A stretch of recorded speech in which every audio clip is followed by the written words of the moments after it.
Hello, beautiful people of the internet.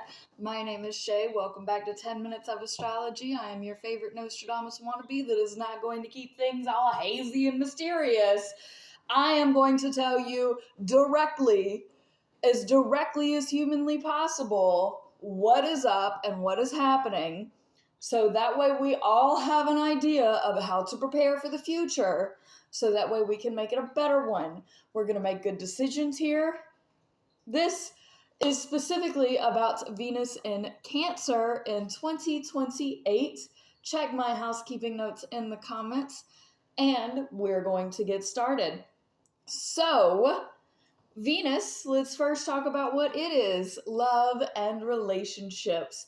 Now, Cancer is, I just call Cancer emotional mama drama. It represents nurturing.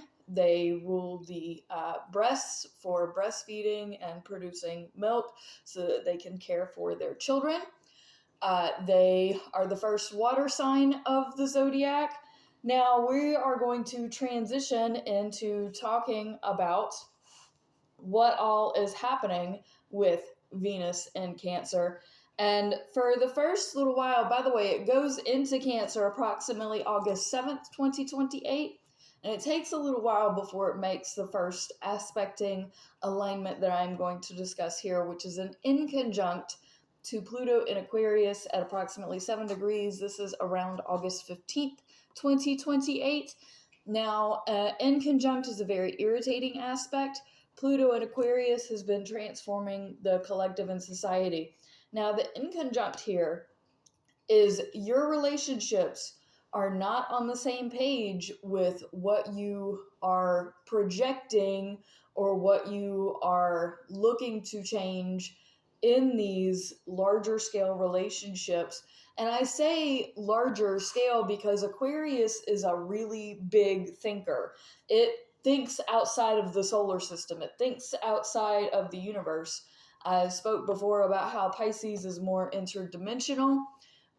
So Aquarius doesn't go kind of that far out of the box, but they go, what box? What box? Where's the box? Anyway, so this is like, okay, I want my relationships to be a certain way. And, I want to nurture my family because Cancer is very family oriented.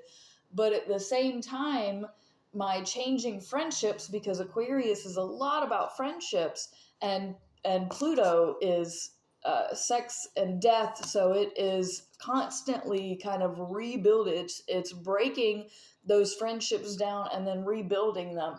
And it's also doing that on a large collective scale in society. It's like society is completely breaking down to rebuild itself and then break that down and rebuild. And this is going to happen multiple times. And Venus in Cancer here just wants emotional relatability. They want to emotionally connect. They want to nurture, especially homeland and motherland. That's Cancer terminology because they are the most patriotic sign of the zodiac. They're the most nostalgic for their country.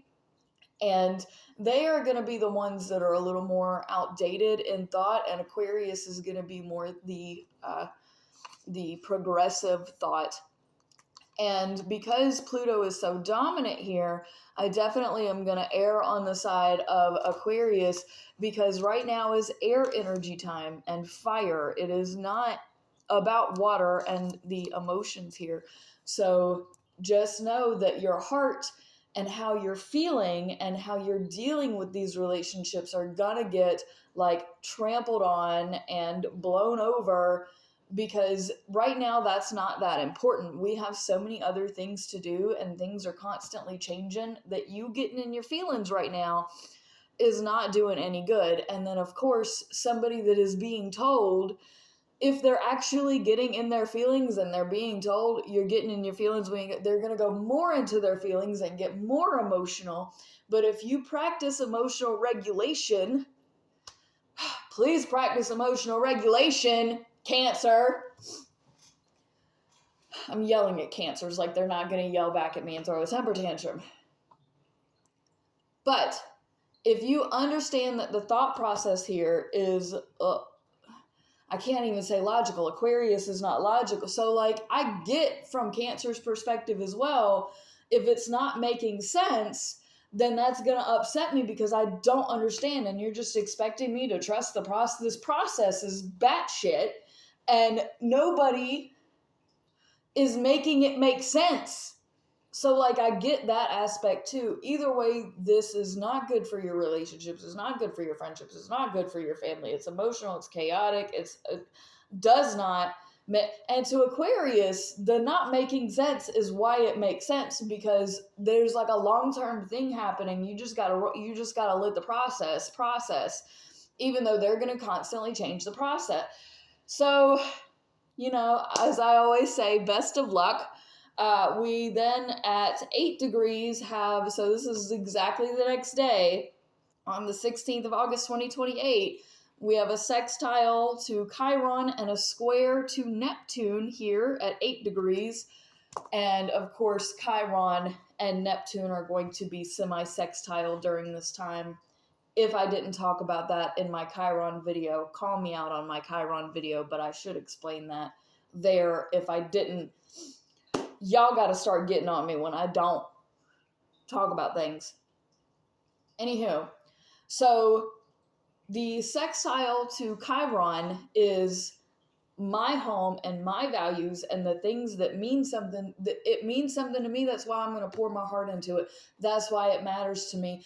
And this is why it means so much. Like, Cancer is like holding on and going, this is my home. These are my people. This is my place. Like, I got to get my environment, and it feels good to be there. However, the square to Neptune is God is going, okay, but all of that can be messed up any minute, and you're holding on to it, and yes, you're appreciating it, but it could just be gone, and then what you gonna do? Because God is an asshole sometimes. And with Venus in Cancer, it's very painful that we feel like we're being spiritually spanked basically for no reason. It feels like it's coming out of, like, why are we getting another godly spanking? And when we get upset with God, God gets upset back, and then it just is back and forth. So we just have to appreciate the extra, so that way we might be favored by Neptune and Aries. Because Neptune and Aries is a spiritual battle, and quick to go to war and then quick to make peace, and then we forgot that we made peace and we're going back to war. It is volatile spirituality. And so this square, this just, hey, we're just gonna dump some bull on your lap. You gotta thank Jesus, and don't forget to appreciate this pain that was unnecessarily inflicted, but we just wanted to test you again. How'd you do? Did you pass? Woosah, we woosah together. If you need a reading during this time, I highly recommend you reach out to get one, because this is going to be just extra nonsensical. Moving past that, we have a sextile to Saturn then in Taurus at approximately 11 degrees. This is on the 19th of August, 2028.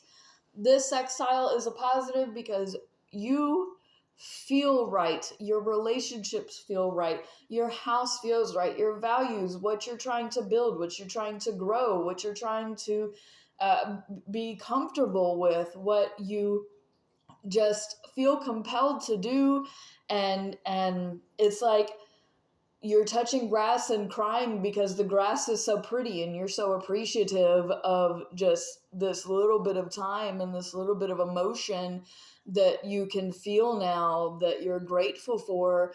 And this really is like a powerful beat in the kind of orchestra of life here, that it's big and it's time consuming and it's emotional, and it's all of your relationships that have continued to be tested, and the strength here that is shown is beautiful. I really love this. I hate that you have to be strong, but that strength that is within you is gorgeous.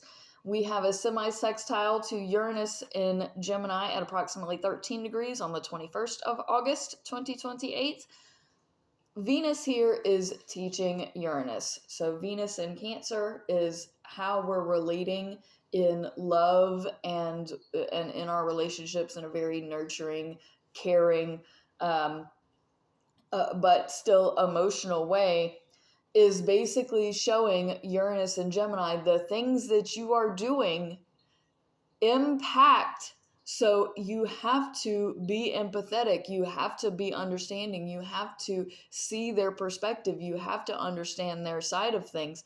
And yes, you can use their pain as a creative outlet and for inspiration, in your muse. Like, sure, but it's gonna be more healthy if Uranus opens itself up and sees that this chaos and destruction and lightning and fast moving changes and all of these things really are affecting people on molecular levels. Like, this is hard, this is emotional. And unless Uranus sees to tone back and to tone down, which it's not going to do that because it's big, lightning, electrifying, and it's going to do all of these changes for good and for bad, because it's basically an extreme neutral. It's going to do crazy chaos, just a crazy chaos, and it's going to create crazy chaos so that way it can ultimately transform into something more beautiful, which will then turn around and be destroyed. And then so it's a lot. And it's unfortunately probably not going to listen to Venus and Cancer at this time, because even though we're so emotional and we're begging, please be in tune with everything around that's in existence, Uranus and Gemini does and does not care. They are the ultimate mix of extremes and duality. I like to say Gemini is like reaching your hand in the Scrabble bag. You don't know what letter you're about to pull. So obviously, if people are kind of falling apart emotionally around you, please don't be the harbinger of chaos.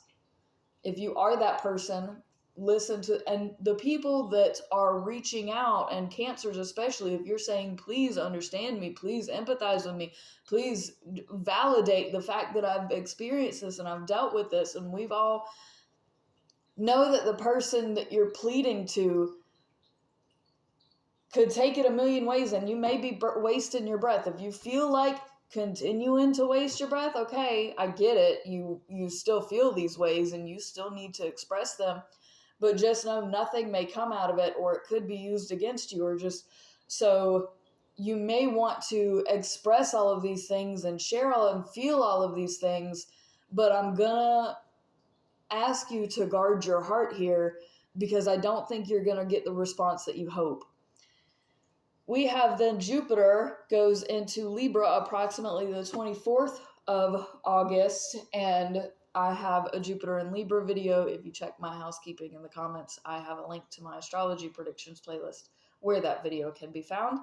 We then have Venus squaring Eris. I don't bring up Eris a whole lot, but I felt like it was nice to do here, because after this lull of time, between 13 and now to 26 degrees is when it squares Eris, which has been really big war-oriented chaos that comes up, that's very powerful, it's very direct.